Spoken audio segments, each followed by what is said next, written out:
It's official. Beto O'Rourke is running for president, baby. The definitely white, possibly straight, arguably male, failed senatorial candidate has brought a smile to the face of every fawning mainstream media reporter in the country. The only question that remains is whether even one person outside of NBC headquarters actually cares. Then, are Democrats signaling a willingness to moderate?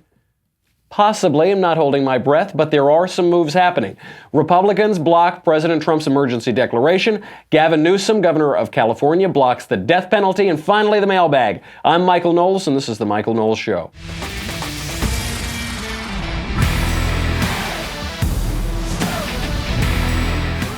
The moment we were all waiting for. Finally, a completely unaccomplished congressman and failed senatorial candidate is running.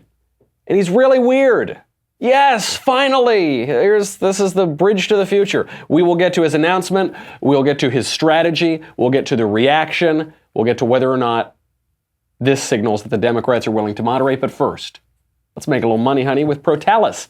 There are days when I get home and I can't wait to get my shoes off because my feet are so sore from my busy day. I know some of you have those days too. When I travel, I always end up walking around a lot more than I do when I'm home. It can make my feet, even my whole body, ache. Maybe you've noticed that. Most people are unaware.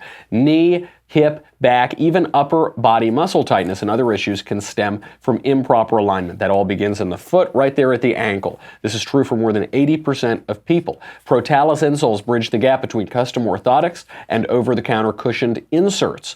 They have over 1 million happy customers and a 97% success rate. Protalis insoles create a better connection between your ankle and the rest of your body and help with reduced pain, increased comfort, better movement, elevated stamina, and higher performance. Protalis has over 100,000 positive reviews. They've been shown to provide relief from foot, knee, hip, back pain, including neuropathy, plantar fasciitis, that seems like a bad word, neuromas, and many more. This week, my listeners can save $30 on every pair of Protalis insoles at protalus.com when entering podcast 30, the number 30, at checkout. Shipping is free. If you buy 2 or more pairs, they'll upgrade you to free expedited shipping. Give Protalis insoles a try and experience the difference. More comfort, more energy, more life. They have a 90-day money-back, hassle-free guarantee. You have nothing to lose except the pain. Check these out. They are a game changer. protalus.com, promo code podcast30. Save $30 on every pair of Protalis insoles. Finally, Beto O'Rourke is running for president. We all knew he was going to do it. He's been angling to do it ever since he failed to beat Ted Cruz for the Texas Senate race. Then he went on his little weird adventure where he was posting these bizarre diary entries that was like a 7th grader reading Jack Kerouac or Holden Caulfield or something. It was not a good look. Here, I'll just let you see it unvarnished, his announcement video. Then we can react to how he looks, how he launches, and what his strategy is going to be for 2020. Amy and I are happy to share with you that I'm running to serve you as the next president of the United States of America. This is a defining moment of truth for this country and for every single one of us. The challenges that we face right now, the interconnected crises in our economy, our democracy, and our climate have never been greater, and they will either consume us or they will afford us the greatest opportunity to unleash the genius of the United States of America. In other words, this moment of peril produces perhaps the greatest moment of promise for this country and for everyone inside of it. That's right. That's why Beto is running. Beto is running for president. And he's going to throw his arms up in the air and he's going to do the monkey and I don't know what he's going to do. It's a very awkward physicality that this man has. I have to admit, I don't like him. I'm going to admit that this is largely subconscious. This is not a precisely rational dislike. I don't think I've ever had a more viscerally negative reaction to a politician in my life than this guy. Regardless of what they say, regardless of what they propose, just the way they look and move and talk, I don't like him. I don't trust him. He is unctuous. He is weak. He looks like a little slick, that feminist man in college who's like the creepiest guy that you've ever seen. That's Beto O'Rourke. I don't understand. I guess this is probably why the mainstream media like him so much. But this is the problem. Harvey Mansfield wrote this book on manliness. called manliness. And he writes in that men, just naturally, really don't like effeminate men. And you can sort of come over this. This is not to say gay men. This is not to say even gender-confused men.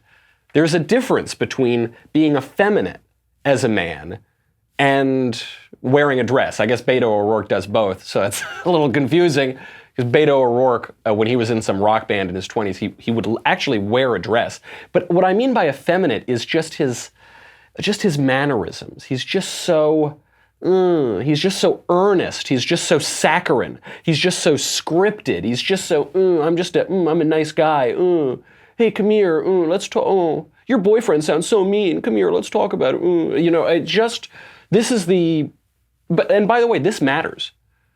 Because facts don't care about your feelings, but politics exclusively cares about your feelings. So it doesn't really matter what he's proposing. People are going to get a first impression. People are going to react to him in this way. And I don't think that any self-respecting man in the entire country could look at this guy and think this is a good candidate. I just don't see it. What is the campaign going to be? If this 30 seconds is any indication, it's going to be saccharine, it's going to be scripted, and it's going to try to be centrist. That's going to be Beto. This is the earnest. This is why he's doing these crazy arm gestures. He's trying to say, I'm really earnest. Come on, guys. Come on, let's get together, guys. Come on. It's so annoying.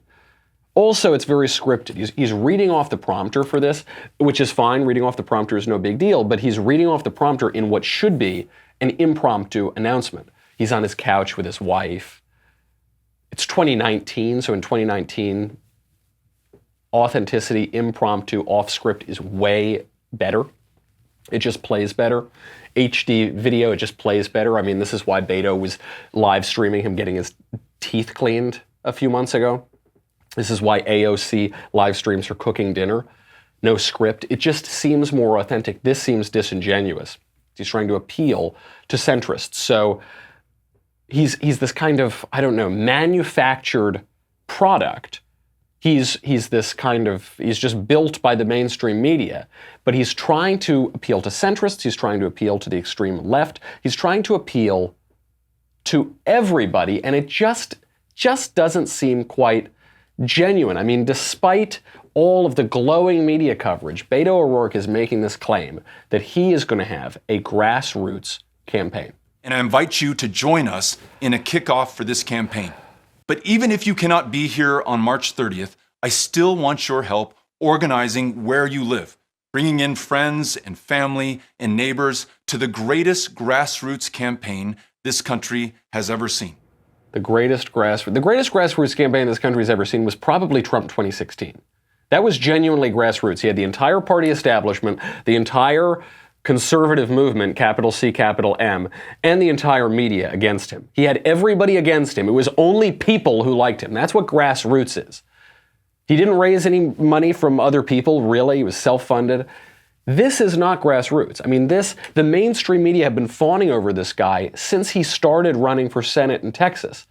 And he didn't even win. And then they kept saying, well, if he doesn't win, he'll still win. And Vanity Fair is this beautiful cover of him. This is how the Today Show, this is not the new media, not a grassroots rally. This is how the Today Show on NBC breaks the news. They're so excited. Breaking news, it's official. The high-profile Democrat announcing his presidential bid this morning. The big name in the Democratic Party making his White House run official this morning. So, what's with all the buzz behind Beto O'Rourke? After months of hinting at a presidential run in 2020, former Democratic Congressman Beto O'Rourke just made it official. He is in. Beto O'Rourke's announcement that he's entering the 2020 race will shake up the Democratic primary. Beto O'Rourke making it official. The former Texas congressman announcing he's running for president. O'Rourke saying the interconnected crises of the economy, the climate, and the nation's democracy have never been greater. The latest hint O'Rourke was ready to run, coming in a glossy Vanity Fair spread overnight, captured by celebrity photographer Annie Leibovitz. O'Rourke saying, I'm just born to do this. Grassroots. Grassroots. I don't know that one single person who is not in the mainstream media is excited that Beto O'Rourke is running, but all of the media are doing it. I mean, Vanity Fair can be pretty brutal. They did a profile on, they've done a couple profiles on us actually, and they did one on all these people in politics and government and the media, and all of them, all the Democrats have these beautiful photos, and then they did a photo of Ben, which is, I don't know how they even got this look. Ben never has this look on his face, but it's not a good look. They just used the worst possible photo they could find. But then for Beto O'Rourke, oh, he's standing in Texas. He's got his blue jeans, nice blue shirt. He's casual, but he's not too casual. He's ready to work. I'm in it. I was born for this. This is the grassroots of Beto O'Rourke. Now, obviously, that's ridiculous. He's going to have to eventually appeal to voters. How's he going to appeal to voters? What we see from this video is that he's trying to position himself as a centrist. Look, he's still got his left-wing orthodoxy, and he still talked about the climate. He's still making this a key aspect of his campaign because it is not possible to run in this Democrat primary without talking about the climate. The climate is the left-wing religion now. The climate is, especially in a time when there are no real tangible issues, the economy is doing very well. We have relative peace. We have record high employment. You can't talk about any tangible issue, so it's the climate. You're talking about essentially a religious issue for the left. So he gets that in there, but he's trying to appeal to all Americans. He's talking about farmers, bringing everybody together. He's talking about how we need to help the American worker, dignified work, all this sort of stuff. He's so centrist in this video, he even mimics Ronald Reagan. I think a lot of people didn't quite pick up on this, but he is paraphrasing Reagan very closely. I want to leave you with this. The only way for us to live up to the promise of America is to give it our all and to give it for all of us. We are truly now, more than ever, the last great hope of Earth. At this moment of maximum peril and maximum potential, let's show ourselves and those who will succeed us in this great country just who we are and what we can do. Okay, so you hear this. We're the last great hope of Earth. We've got to show them, so from Ronald Reagan's probably most famous speech, A Time for Choosing, he is taking this line from Ronald Reagan, and he's changing it just a little bit. Here's Reagan. Winston Churchill said the destiny of man is not measured by material computations. When great forces are on the move in the world, we learn we're spirits, not animals. And he said there's something going on in time and space and beyond time and space, which, whether we like it or not, spells duty. You and I have a rendezvous with destiny. We'll preserve for our children this, the last best hope of man on earth, or we'll sentence them to take the last step into 1,000 years of darkness. So this is intentional, by the way. I mean, this speech from Ronald Reagan is one of the most famous American political speeches ever. That line is one of the most famous American political lines ever, and Beto O'Rourke is using that. He wants to have that Reagan-esque appeal, but he changes it a little bit. You hear Ronald Reagan says that the United States is the last best hope of man on earth. Of man on earth. What does Beto O'Rourke say? He says, this is the last great hope of Earth. It's a subtle distinction, but what Ronald Reagan is doing is putting man at the center of politics. He's saying politics is about men. This is a normal ordering of things. He looks up to Providence, then we have politics, the affairs of men, and men have dominion and stewardship over the earth, over creation. We need to be stewards for us. What Beto O'Rourke does is flips it in the way that the environmentalist left flips it, where he says, we're the last hope of Earth. So it's the earth that we are serving, not the men on Earth. Not all the men who long for freedom behind the Iron Curtain. Not all the men who long for a world order, who long for global peace and prosperity. No, the earth itself, the rocks and the trees and the deer and the rabbits. That is the environmentalist leftist aspect of it. But it's that same Reagan, it's sort of the difference between the traditional order of things, the order of things that tells us that we are not just animals, we're not just flesh, we are different than the animals, we have a spiritual dimension. Ronald Reagan quotes Churchill. He says, when great forces are on the move in the world, we learn we're spirits, not animals. What Beto O'Rourke is talking is in material terms. It's just the earth, it's the dirt, it's the farmers, it's it's just all material. It's all stuff. There's no spiritual component to it because the left lacks a spiritual component to it. Now, he's running as Obama. I mean, that's going to be the Beto move. He's going to run as Obama and see if that can work a second time. The trouble is he's not Obama. Barack Obama was much better, much more likable than Beto O'Rourke. The trouble with Beto O'Rourke is that he actually is a beta male.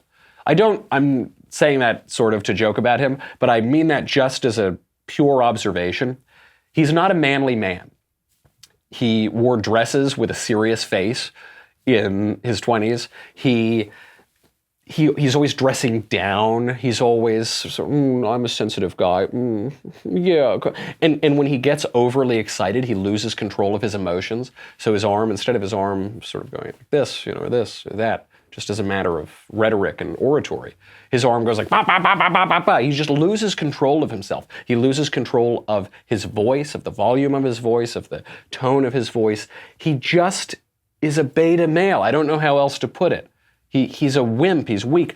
Barack Obama, at least in his campaigns, didn't come off that way. Barack Obama did project a strength, a certain, there's no red America, there's no blue America, I love you back. I mean, there was a real confidence to Barack Obama. I mean, he would go limp-wristed when he was talking to dictators, but he actually on the campaign trail had a real confidence that Beto lacks. Also, you can't just relive history. You can't be, I mean, this is what Republicans have sort of tried and failed to do for 30 years. You can't just run as Ronald Reagan. Ronald Reagan was very successful. Ronald Reagan was the best Ronald Reagan ever, and Ronald Reagan was a cool guy. You are not Ronald Reagan. You can't run as him. You can't relive his career. You can't just have somebody else's career. You have to be you. All of the American presidents, certainly all of the notable ones, have been pretty original. Donald Trump, certainly an American original. Barack Obama, he's an American original. Where else but in America could that man become president? George W. Bush, a very different man from his father. These guys, they have their distinct voice. They have their distinct agenda. Beto O'Rourke doesn't have that. He's just a politician. He's just a guy who was, what was he, on the El Paso City Council or something? Then he was in Congress where he accomplished basically nothing. Then he tried to run for Senate and failed. And then, this is the issue, he's running for president and he tells Vanity Fair, I want to be in it. Man, I'm just born to be in it. There's no draft Beto movement. There was no draft Obama movement. These were guys who didn't need any convincing. They want to be in it. This is a very stark distinction from the traditional statesman who reluctantly goes and accepts power, who just is going to serve the people and then go back to his farm or something. No, this is an ambitious guy who all he ever wanted was political power. So when he says, I want to run to serve you, it just doesn't, you don't buy it. Now, we see, I mean, the fact that he's running as a centrist tells us something about what the campaign is going to look like. Because I guess he's running as a centrist now.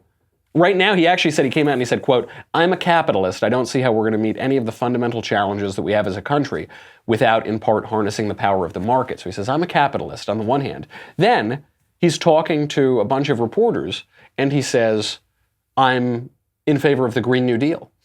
I think we only have 12 years before the world is going to end. So it's this bizarre, schizophrenic Democrat primary. 1 minute, they're super conservative. They're not super conservative at all. 1 minute, they're super left-wing, super radical. The next minute, they're trying to appear moderate and centrist. But they're going to have to pick a side. And the more you flip-flop back and forth, the tougher chance you're going to have of convincing the voting public that you're earnest, that you actually stand for something, that you're not just a cynical politician. This raises the question, are the Democrats ultimately, by the end of 2020, going to moderate, or are they going to go all the way to the left? Elizabeth Warren gives us a little hint into this, but I will say before we move on from Beto, I do want to make one side point. His name's not Beto. His name is Robert Francis O'Rourke. If he entered this race as Robert O'Rourke or Bado O Rourke, nobody would be talking about him. He wouldn't get a Vanity Fair profile. He wouldn't be touted on MSNBC. He wouldn't, none of those things. But because he adopted a Spanish name, because he's pretending to be a Hispanic, People love him, and they treat him as though he's Hispanic. This is why words really matter. This is why the sound of words matter, is you can look at the most Irish guy on the face of the earth, and you can hear that his name is Beto, and then you can say, all right, I guess he's the Mexican guy. Wow, how inspiring. How great. So this has led me. I'm not running for the Democrat nomination for president. I have no intention of doing it, even though everyone else in the country is. However, just in case I want to, I've decided from now on, I am requesting that everybody exclusively refer to me as Pedro. Michael Pedro Knowles, or just Pedro, is what I would prefer. Just look at me, all of this, Pedro. Pedro, and so, no, people have been calling me Pedro for years. Pedro, and that is the only way, as intersectional identity victim politics advances, I think that's really the only way that we're going to be able to have a say in our politics. So I'm just going to start it now. If the whitest guy in America can pretend to be a Mexican, I think I can do it too. Pedro Knowles, now in the future. We're going to have to change the name of the show too. Elizabeth Warren is showing us that possibly the Democrats want to moderate Nancy Pelosi too. But first, We the People holsters. Oh, yes. We the People Holsters offers custom-made holsters, all produced in the USA. They design their own holsters in-house, means they don't use any third-party molds for their holsters. Instead, they design every unique mold in Las Vegas in order to best fit each and every firearm perfectly. They constantly update designs, adding new designs every month, which lets them stay up to date on the newest models that come out. We the People holsters even have their own 3D design team who measures every micromillimeter of their guns to ensure the perfect fit. Their unique and intuitive clip design allows for you to easily adjust both the cant and ride of your holster so that it will fit comfortably and securely at all times. Every holster has adjustable retention, which is signaled with a click sound. This lets you know that your firearm is securely in place. If you want even more tension, you can just tighten one screw and you're done. Custom printed designs in-house, thin blue line, Constitution, camo, American flag, they are great. They start at just $37 a piece. Every holster comes with a lifetime guarantee. Every holster ships free. If it's not the perfect fit, send it back for a refund. Right now, listeners of The Michael Knowles Show can go to wethepeopleholsters.com/Knowles, Knowles, enter promo code Knowles at checkout to get $10 off their first holster. That's as low as $37, and shipping is free with an additional $10 off using my promo code. Again, wethepeopleholsters.com/Knowles, Knowles, promo code Knowles at checkout for $10 off. Elizabeth Warren, of all people, is coming back as the voice of reason and moderation in the Democrat Party. I've seen it all, but between her, between Beto, between Nancy Pelosi, perhaps it is the case that AOC has peaked, socialism has peaked, and the establishmentarians are coming back to take back their party. How do you explain where you are on the question of capitalism, socialism, and where do they marry each other? So, look, I believe in markets. I see the benefits that markets can produce. I love the fact that there are a zillion people out there developing new apps or starting new businesses or trying a second line. I think that's fabulous. She thinks that's fabulous. She loves markets. She's a huge fan of markets. What? This woman was the furthest left voice in the Democrat Party not 5-6 years ago. Now today, all of a sudden, she's become the conservative. I mean, these are the two poles. This is a fight for the soul of the Democrat Party. I know that sounds like a contradiction in terms, the soul of the Democrat Party, but that's really what this is. You've got AOC and Bernie Sanders talking about the virtues of bread lines. Bernie Sanders actually said bread lines are a good thing, because then people get bread eventually, maybe. And then you've got Elizabeth Warren, of all people, defending markets. This is an important battle to be having. It's sort of like the Iran-Iraq war in the sense that I hope they both lose. I don't really care who wins this, because if the leftist crazies win, we're going to have a much easier time winning in the general election in 2020. And if the centrists win, you've pushed off socialism through the main vessel of socialism in America, which is the Democrat Party, for at least a little while longer. Who is going to win? I highly suspect that the socialists are going to win.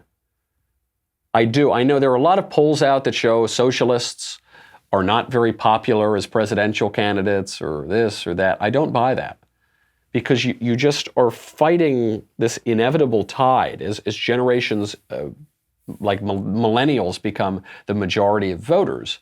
You're going to see that generation, the majority of whom now identify with socialism, are going to be pushing for those candidates. And especially when you have a polarizing president like Donald Trump, who fights back, who triggers the left, who just drives them so crazy, they are going to demand a fighter on their side. And it's not going to be Liz Warren. I mean, she is done. The Indian heritage fraud has killed her campaign. She is a dead woman walking. But for the other people who are blowing in the wind, Kamala Harris, one day she's a socialist, the next day she's a capitalist. Beto O'Rourke, one day he calls himself a capitalist, the next day he wants the Green New Deal to take over private industry and institute 80% taxes. You're going to see the people who fight, the people who get a little more extreme, are going to be the ones who have a bit of help. These are the ones who are going to win actual grassroots support and not just fake Vanity Fair support. You know, Vanity Fair, the mainstream media, always seem to pick the worst candidates. They're always rooting for candidates who just don't win. You've seen this in Republican and Democrat primaries. I think that's what's going on with Beto. I think he's a whole lot of nothing. Certain polls put him at the top of the race along with Biden and Bernie Sanders. I think that's just a matter of name recognition. I think as other candidates get more name recognition, you're going to see them beat them down. You're going to see this even in the debates. This smooth Obama Beto, I think he's going to let his emotions run away with him in debates. He's just not going to look strong enough. I mean, probably the manliest candidate in the race right now is Amy Klobuchar, and I assume that if Beto starts going off on his wimpy tangents, his Holden Caulfield stuff, she's just going to pull the debate podium up and throw it at his head on the stage. So the question is, can he identify a campaign theme? Stop playing the field. Stop trying to be everything to everybody. Stop trying to be a typical politician before it's too late. Nancy Pelosi, same thing. Nancy Pelosi came out the other day. She said, I'm not for impeachment. She said, this is news. I'm going to give you some news right now because I haven't said this to any press person before. Since you asked, I'm thinking about this. Impeachment is so divisive to the country that unless there's something so compelling and overwhelming and bipartisan, I don't think we should go down that path because it divides the country, and he's just not worth it. She's trying to moderate too. She's starting to think, maybe we shouldn't go down this socialism train. Now, she has different incentives than the presidential candidates do. She's in Congress. Voters expect different things of these guys. But it is leading these two sides of the Democrat Party to a fight, to a brutal confrontation. That confrontation is going to occur during the 2020 Democrat primary. Get your popcorn. It's going to be a blast. We've got a lot more to get to. We've got to get to the mailbag. First, it's almost time for our next episode of The Conversation. On Wednesday, March 20th at 7 p.m. Eastern, 4 p.m. Pacific, we're going to be changing things up with a live book signing of Ben's new book, The Right Side of History. For this episode only, you get to ask Ben questions if you have purchased a copy of his book. So what are you waiting for? I read the book when it was still in draft form. It's a very important book. As far as all these popular books go about the culture, this is by far the most important one that's come out recently. You got to check it out, so make sure to stay tuned. Participate in Ben's live book signing Wednesday, March 20th at 7 p.m. Eastern, 4 p.m. Pacific on a special episode of The Conversation. Go to dailywire.com. $10 a month, $100 for an annual membership. You get me, you get the Andrew Klavan Show, you get the Ben Shapiro Show, you get the Matt Walsh Show. You get to ask questions in the mailbag. Coming up, you get everything, and you get the Leftist Tears tumbler. Ooh, that's really good. That's that south of the border El Paso Beto edition. Make sure you get yours before the Democrat 2020 primary drowns you. We'll be right back with the mailbag in 1 second.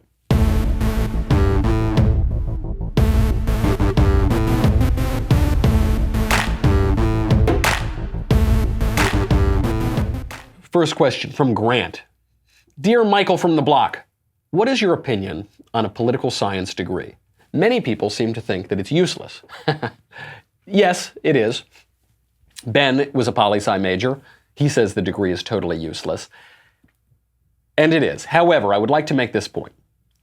The problem with a poli-sci degree is not that it is just professionally useless. The liberal arts are supposed to be professionally useless. That is the point of liberal arts. They are not supposed to train you for any particular professional skill. They are not supposed to get you a job. That is explicitly not what the liberal arts are for. And the liberal arts are still very, very important. The liberal arts, the word liberal is the key to the liberal arts. The liberal arts exist to help us make sense of our freedom, to help us earn our freedom, to help us be free citizens. When the liberal arts go away, free society goes away. It's as simple as that. It's how you learn about your civilization. It's how you learn about the ideas that have shaped your civilization. It's how you learn about politics, how you learn about philosophy, how you learn about culture, literature, mathematics, how you learn about God, the nature of metaphysics and divinity. It is hugely important. In the traditional academic structure, there were the liberal arts and the mechanical arts. That's the difference. Mechanical arts are professionally useful. Liberal arts are to help you understand your freedom. So the mechanical arts traditionally were tailoring or weaving, agriculture, farming, if you go to farm school, architecture, warfare, or the military training, trade, today we would call that a business degree, cooking, and blacksmithing. Those are mechanical arts. Those are training for jobs. The liberal arts, on the other hand, are grammar, logic, rhetoric, that was called the trivium, and then arithmetic, geometry, music theory, and astronomy. That's the quadrivium. The liberal arts, as we talk about them now, include a degree in English, or a degree in history, as I have, or a degree in philosophy. Those are the liberal arts. Whenever somebody tells you that your liberal arts degree won't train you for a job, you should tell them, yes, of course it won't. That's the purpose of liberal arts, is not to train you for a job. Then you can go get a hard skill after you have gotten a liberal education to help you understand your freedom. The problem with political science is that it doesn't today really fulfill the qualities of a liberal education. Because if you were studying political philosophy, for instance, then, okay, you could have a sense of the great thinkers, the great ideas that have shaped your world, why you think what you think, why we do what we do, what our past is, what our future is going to look like. Unfortunately, today, political science is often just a lot of statistics and some ideology mixed in and weak social science. That doesn't really fulfill that. So I think that's why it's particularly useless. But if you studied history or philosophy or whatever, that is good. That is a positive good. It is essential to a free society that we have thriving liberal education for some people. Not everybody needs a liberal education, just some people. The evidence of this is Alexandria Ocasio-Cortez. She graduated with a degree, with honors, in economics. She went to a school that cost $70,000 a year to attend. And she doesn't understand basic economic concepts. What a bank does, what a tax incentive is. She doesn't understand any of that. She's governing us. She doesn't understand our freedom. She doesn't know how to make sense of freedom and liberty. So if we have a whole Congress full of AOCs, we're not going to have that liberty very long. We're not going to have a free society very long. Now, once you get that degree, once you have that liberal education, then you can go to law school, which is basically a trade school. You can go to business school, a trade school, medical school, a trade school. You can learn these hard skills to prepare you for jobs. But I break with so many conservatives on this because I think so many conservatives get this totally wrong. The liberal arts are essential. Society is not just a bunch of automatons making widgets. There is a dignified aspect to society too. That is civilization. That is what gives us all the things that we really care about in this world, which are metaphysical. Our freedom, our joys, our loves. That's how we make sense of that. If you lose that, you're going to have a very crude, rough, ugly society. From Brett. Dear Michael, lately I've been texting a Christian girl who went cold after we talked about LGBT marriage. I said that while I don't recognize marriage outside of a man and a woman, the government should not be in the business of marriage and try to make it illegal. She believes gay marriage should just be illegal. Who is right? Yours, Brett. You're both wrong. This is not a question of being legal or illegal. The question is, what is marriage? This is why the left gets us so wrong. Either they misunderstand us or they're intentionally slandering us. Because they say, you don't like gay people because you don't want to redefine marriage. What are you talking about? The point that we're making is that marriage requires sexual difference. For all of human history, marriage has implied sexual difference. If sexual difference does not matter to marriage, then what is marriage? If marriage, which has always been the union of a husband and wives, at least one wife, sometimes more than one wife, if marriage is not that, and it loses the sense of creating family, it loses the sense of sexual and spiritual and emotional complementarity, if it loses the sense of a household, if it loses that sense, and it's just any loving association between people of any sex, then, I don't know, I love my friends, I love my male friends. Is that not a marriage? Well, you don't have sex. Okay, well, people have sex with a lot of other people. That's not marriage. What makes marriage? Now, I think what nice conservatives want to do is they want to say, well, I oppose gay marriage because it is a logical impossibility. But I have a lot of gay friends, and I don't want them to think that I'm some sort of bigot, so let's just get the government out of it. Do you want to get the government out of the definition of murder? I don't know. Do you want to get the government out of the definition of taxes? Do you want to get the government out of the definition of township? The government has to recognize the meaning of words. And marriage is the fundamental building block of society. If the government is out of the business of the fundamental building block of society, then what does the government do? What's the purpose of the government? I mean, how does the government relate to society? This is, I think, an essentially liberal argument, because what liberals and the left want us to do is to treat society as just a mass of random individuals, all atomized. They have no relation to one another. They're fundamentally isolated one from another, parent from child, husband from wife, cousin from cousin, friend from friend. There's no relationships other than the individual and the government. But that isn't true. Free society exists when we recognize the family as the building block of society, and then the relationship of families to other families, the relationship among civic institutions, as Alexis de Tocqueville points out, the relationship of the municipality to the state and the state to the federal government.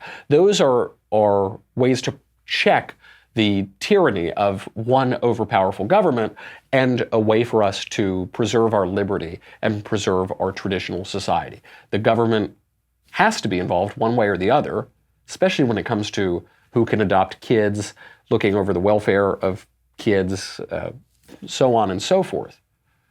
The government is going to have to be involved in some way, and we can either pretend that a word that has a very clear meaning doesn't have a meaning, or we can acknowledge reality and say, you don't need to be mean to gay people to acknowledge that marriage is marriage. A toaster is a toaster. A toaster is not a note card. A cloud is not a Honda. These words have meaning. That's essentially the disagreement that you and your girlfriend are having. But you should make it without any sort of animus. I mean, you should just make it on a very clear-minded, logical plane. From Taylor. Michael, what is the protocol for when a woman attempts to open the door for a man in public? Does one accept? Does one refuse to enter until the door closes? And can one open it for himself? Thank you, Taylor. Here is the protocol. When you are walking up to a door, open the door, allow the woman to go in. If you walk up to the door and the woman opens the door first and points to you, you point back to her and you say, oh, please, after you. If she at that point insists that you go first, then you go first. Because a gentleman has to be gracious. You want to be chivalrous, you always want to give women the advantage, you always want to give women a bit of grace. But you have to be gracious yourself. The purpose of a gentleman, his first role, is to put other people at ease. And so you don't want to get into some match. No, you go first. No, you go first. No, you. No, you. No, you. You go first, then you close it, and then I'll open it again. No. You offer, you are chivalrous, and then if she insists, you relent. That's how you do it. From Sean. A video game, I guess, where the player is a rapist was, I think, rightly banned from Valve, a video game distributor. How do we decide when to ban something like this? Or do we allow it to be released and hope the market kills it? Seems like a pretty terrible video game, and it should be banned, absolutely. And now it seems in this case, the market killed it. Because Valve is the market, it's not the government. Valve is going in there and saying, oh, this is going to be bad for business, we're not going to allow this thing that's in terrible taste to go out to the public. So the market worked in that respect. Where it gets a little further down the line is, should the government be able to, for instance, imprison particularly violent pornographers for obscenity? I think the answer is obviously yes. George W. Bush did this during his administration. The government absolutely has a right, and really you have a right through your government, to ban obscenity. Obscene things are not protected by some perfect free speech. That is not what the First Amendment does. That is not a way to have a particularly civilized society. We've had laws against obscenity for a very long time in this country. In a lot of places, you can't go out and strip naked and run around naked all over the streets. Well, isn't that your free speech? No, it's obscene. It's creating a public nuisance. And we can't only think of ourselves in this narrow ideological way. Where the left goes so wrong is the left is so ideological. But we cannot allow ourselves to become ideological and make an idol out of libertinism or of totally free markets without the government regulating them at all. No, of course not. What sort of society do we want to live in? Are we a people who are self-governing, going to allow ourselves to create and craft that society? Certainly we should. Traditionally in America we should. And ideologues on either side shouldn't tell us that we can't. Okay, that's our show. So much more to get to, but alas, we'll have to wait until Monday. Have a good weekend. In the meantime, I'm Michael Knowles. This is The Michael Knowles Show.